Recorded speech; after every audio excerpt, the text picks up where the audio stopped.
Duke lënë, se thuash, jo përfundimisht, po përkohësisht të pezull të e mendon që trajtuam çështjen e Iranit, Izraelit, Shtetet Bashkuara të Amerikës, por gjithsesi duket që gjithmonë më pak, gjithmonë më zbet, po flitet për Ukrainën.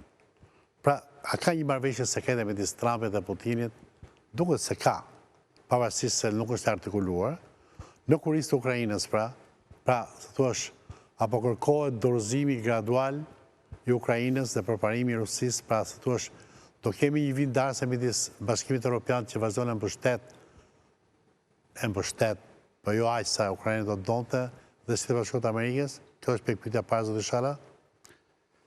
Që ka diçka zhej u duke dhe në deklaratën përfundimtare të samitit të NATO-s, domethënë ku nuk isha këmbgulje për Ukrainën siç ishte në deklaratën e një viti më përpara. Gjithsesi, pas samitit ose në fund të samitit, jo si pjesë e deklaratës, po lideri, sekretari përgjithshëm i NATO-s e këmbguli edhe një herë dhe deklaroi që Rute deklaroi që Ukraina ka vendin në NATO, pak a shumë, domethënë, do të mbahet gjithmonë qel rruga e Ukrainës për në NATO. Kuptohet që kjo pastaj nuk është kaq e thjeshtë. Deklarata e Vladimir Putinit që tha çështja e Ukrainës është çështje ruse.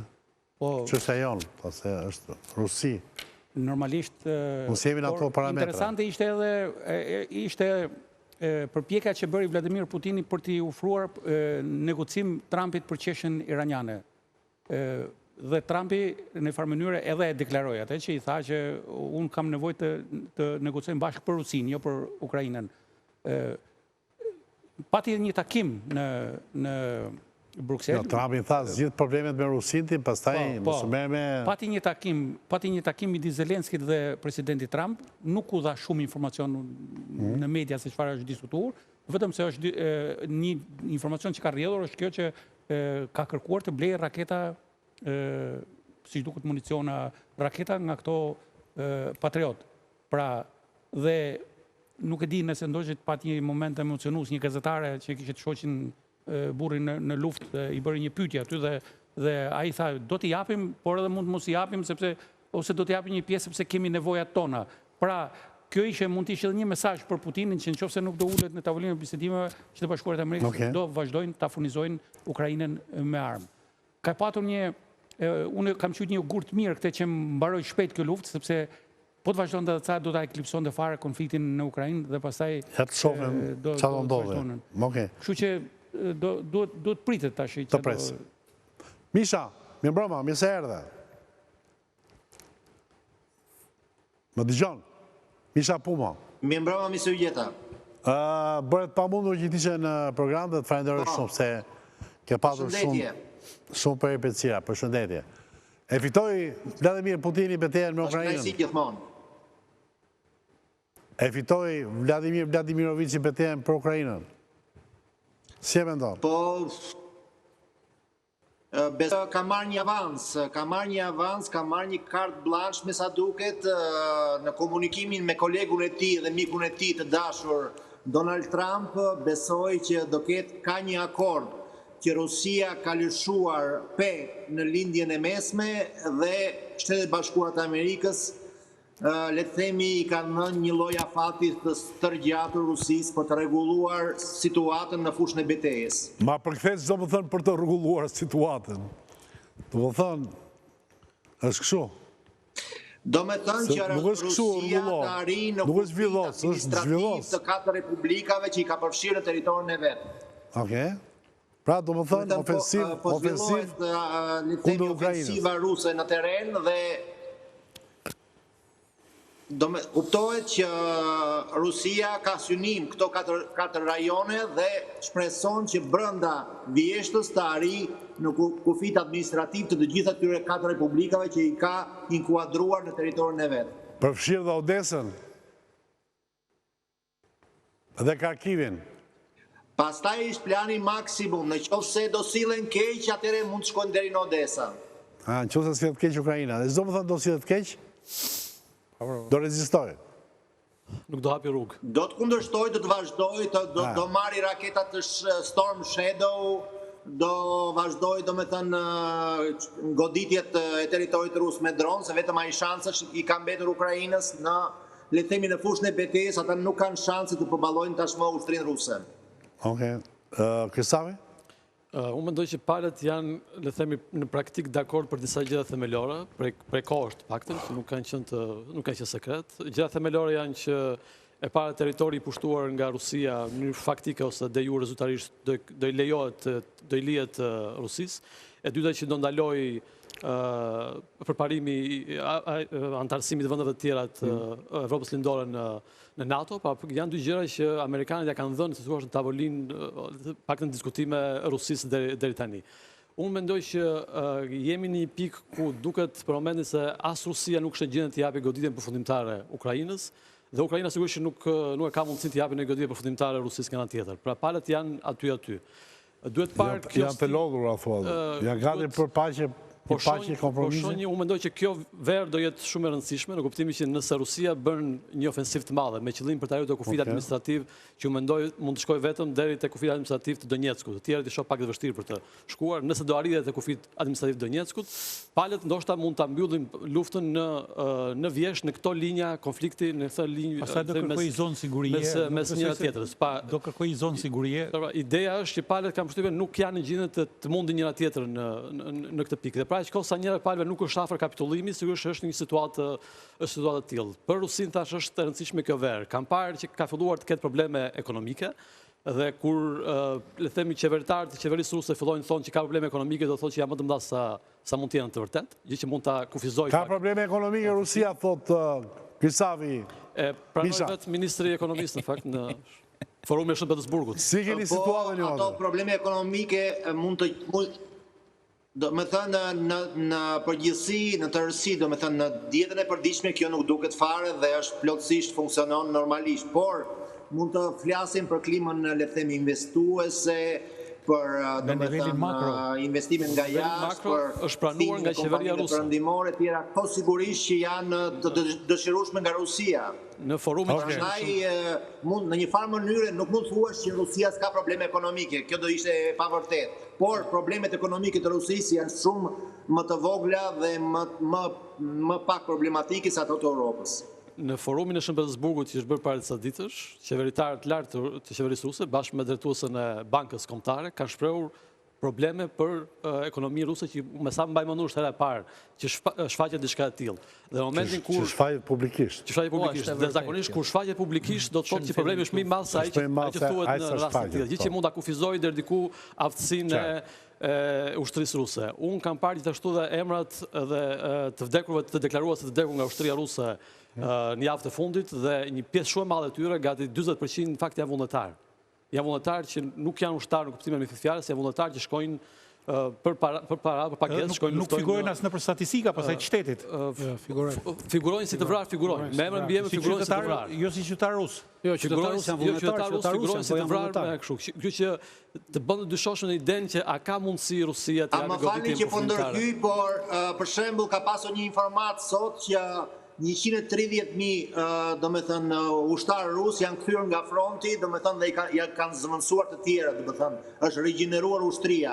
Pra 130.000 trupa nuk janë pak. Shiko, ka një databazë që shënon emër mbi emër të çdo ushtari rus, ushtar që vullnetarë, se nuk janë ushtarë në fushën e betejës janë dhe ata. Të gjithë ata që luftojnë në Ukrainë janë në baza vullnetare, nuk ka ushtri të rrethot. Databaza i shënon emrat mbi emër të çdo ushtari rus të vrarë në Ukrainë. Dhe për momentin databaza thotë rreth 40% janë vullnetarë. Pra, ideja është a mundet Rusia në këtë gjendje që ndodhet të japi goditjen përfundimtare Ukrainës në këtë pikë apo jo. Unë mendoj që nuk mundet, dhe kjo është arsye pse Donald Trump ndodhet në këtë situatë, po pret ndoshta edhe themi ofensivën e fundit ruse dhe ta mbylli situatën që ka mundësi. Shiko, nuk ka asnjë lloj ajo çështë marrëveshje, por më në fund perëndimorët e kanë parë diçka tjetër. Se kuptoj fillimin, nuk ka asnjë marrëveshje. Nuk ka asnjë lloj marrëveshje në këtë aspekt, po perëndimorët, pra Shtetet Bashkuara të Amerikës e kanë parë pak më përpara që në ardhen e Donald Trumpit, tashmë edhe Evropa e ka parë që Ukraina nuk ka kapacitetet kryesore për të vazhduar ose për të bërë një luftë ose për të bërë një ofensivë. Pra Ukrainës i mungojnë ushtarët. Pasi të shohësh mosha mesatare ushtarëve Ukrainës varion midis 42 dhe 48 vjeç. Kjo është moshë mesatare ushtarëve në Ukrainës. I mungon zinxhiri komandues profesional, totalisht për arsye se në 3 vjet e gjysmë luftë zinxhiri komandues profesional është ezauruar për shkak të luftimeve dhe kanë mbetur të vdekur, të plagosur, të larguar, pra që nuk janë më gjendje lufte, dhe Evropa dhe Shtetet Bashkuara të Amerikës nuk kanë më municione dhe armatime që t'i japin Ukrainës për të bërë për ndërmarrë një ofensiv në ato të tjerat. Për këtë arsye është vendosur që Ukrainës do t'i jepet armatime aq sa të mbajë shpirtin gjallë dhe kjo sipas Evropës duhet të zgjasë 5 vjet, maksimumi 10 vjet derisa Evropa të arrijë të mbushë depot e saj dhe pastaj të hyjë në luftë me Rusinë.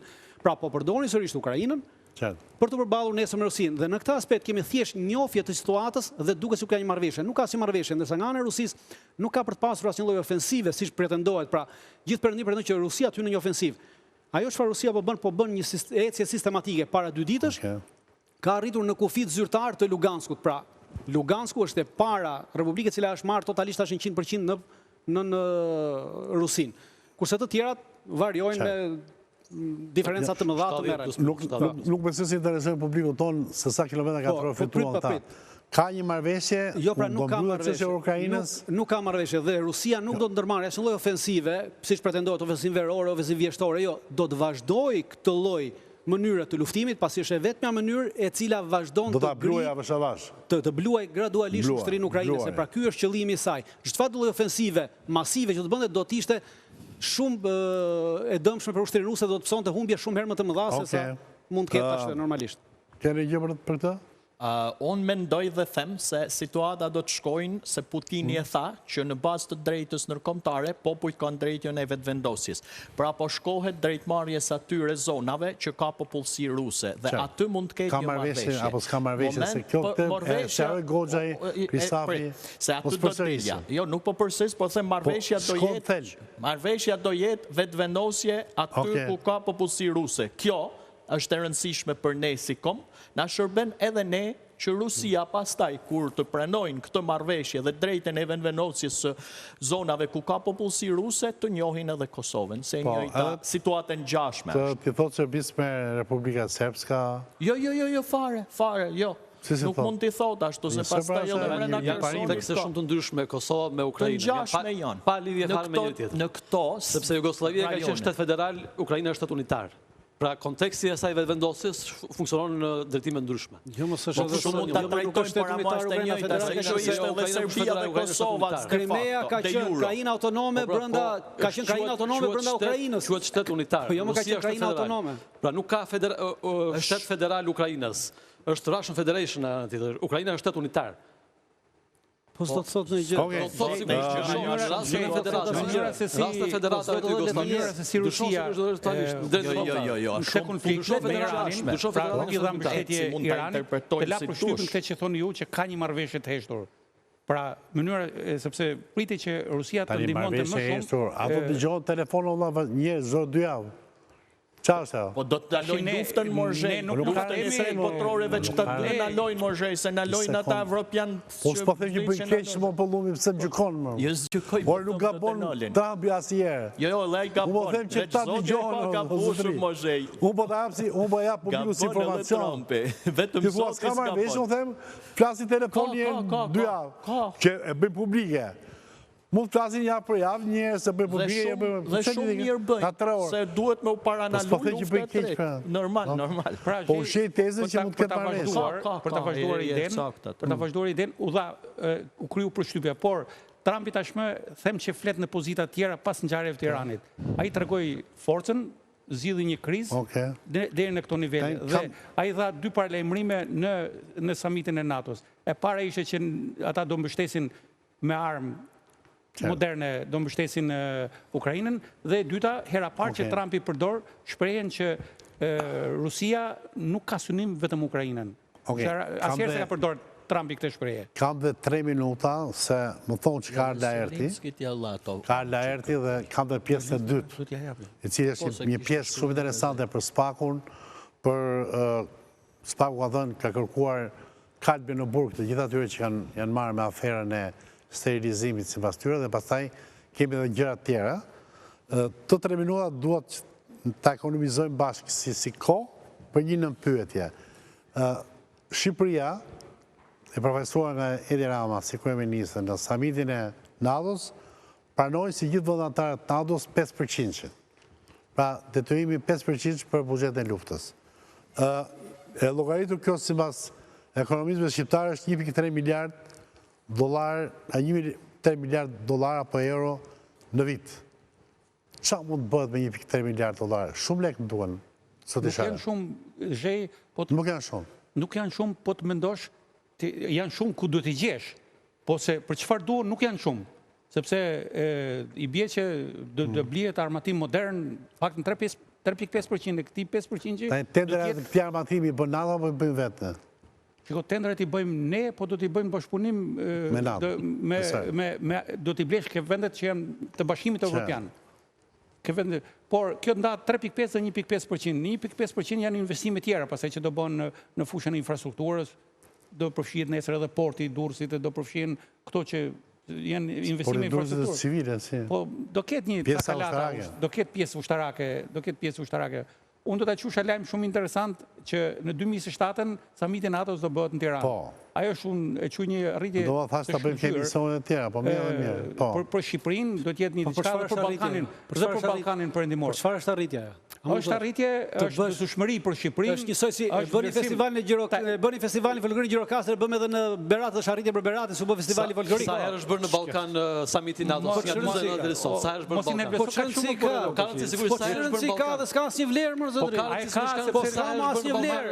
Po ne jemi pjesë të NATO, po mos ishim pjesë e NATO-s po. Po mos ishim pjesë e NATO-s po. Po pse pjesë e NATO-s ka rëndësi pra? Goza, ti që ka rëndësi. Kristavi, me që ngrirë si tesë, sa herë është bërë në Ballkan? Nga 29 deri sot është bërë vetëm mirë në Bukuresht, në Ballkan. Në Ballkanin duke përfshirë dhe Greqinë, duke përfshirë dhe vendet tjerë. Bërë vetëm në Bukuresht kjo edhe... A që është bërë pranvera NATO-s? 2008 si u kthyer Shqipëria për të... Kjo ti thua që është e rëndësishme për... Kjo është hera e dytë, për Shqipërinë është më rëndësishme se për NATO, sa ai samit është... Unë quaj edhe për Ballkanin Perëndimor, jo vetëm për Shqipërinë. Është për kryeministrin më zotëri, jo për Shqipërinë. Është për kryeministrin, jo për Shqipërinë. Për Shqipërinë nuk ka asnjë rëndësi. Është kryeministri i samiti, do të kryeministri. Po stafin e stafin jemi se kushtet ne stafin. Pse nuk bën të shkup? Sa kush ne përcakton sa? Po sepse nuk përcaktohet është me kërkesë, për që bën shteti më zotëri. Hajde si funksionon ajo. Mos ta miratoni, jo më ta miraton. Çdo vend i NATO-s, çdo vend antar i NATO-s, çdo vend antar i NATO-s ka të drejtë të bëj propozimin. Dhe nuk është po se është harxhim parash, më janë më të zgjuar se neve, nuk janë po dallë. Po absolutisht.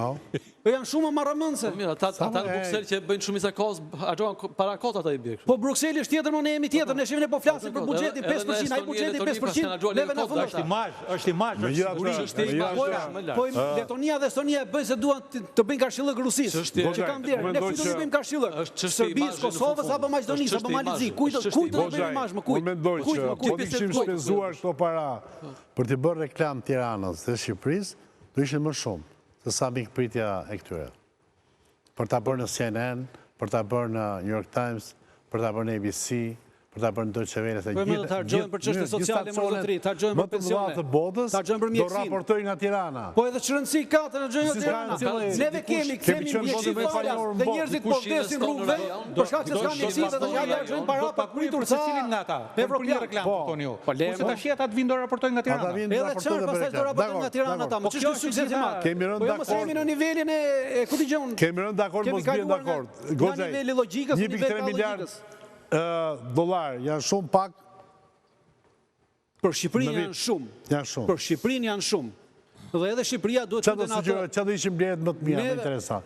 Artilleri, themi konkret, se e di do themi. Të investohet në industrinë artilleri. Po industrinë ushtarake se ngrem dot ne më. Ne do ta ngrem, ne duhet të ngrem, po se ngrem do debat se s'kam kohë. Po të ngresh industrinë ushtarake se ngrem për 2 vjet. Do bëjmë herë tjetër, te debat se çfarë blen kryesisht. Çfarë kemi? Kush është urgjenca më e madhe? Në trajnime të personelit ushtarak për të kapur nivelet në të cilat po zhvillohen luftrat tashti, pra sepse nuk ka fare në atë nivel të luftrave që po zhvillohen, për të krijuar njësi ushtarake në bazë të luftrave që po zhvillohen dhe për të rritur kapacitetet e mbrojtjes kundërajrore. Kjo është baza. Në rast se nuk ke mbrojtje kundërajrore që të mbrosh atë portin, atë aeroportin, atë hidrocentralin, atëherë nuk ka asnjë vlerë, asnjë tjetër. Atë po themi radarin që na tha nduajnë ajrën tjetër që e blejmë, po s'kemi raketa që të godasim. Shënjestrojmë, po të kemi dhe për të bjerë. Dakor. Atëre, ju falenderoj shumë, du të Kristafi, Goxhaj, Pollumi dhe Sala. Po na pret Laerti, Andura Labani, Nida Bozhegu, Igli Qelmeta dhe Sola Konomi për pjesën 2 të emisionit, por dua, po themi të jap një ndërkallje ndërmjetëse që lidhet me një gjë shumë interesante që quhet Mossad. Mossad dhe kësaj radhe shërbimi inteligent izraelit ka çuditur botën me suksesin e vet në vendin armik. Është fakti që ata kanë deklaruar disa herë dhe për Washington Postin që kanë vrarë 30 general iranian, mendim edhe të iranianëve të brendshëm dhe kalojmë e japim këtë ndërkallës shumë interesante për ta ndiqni dhe kalojmë në pjesën e dytë të emisionit. Pra treshin.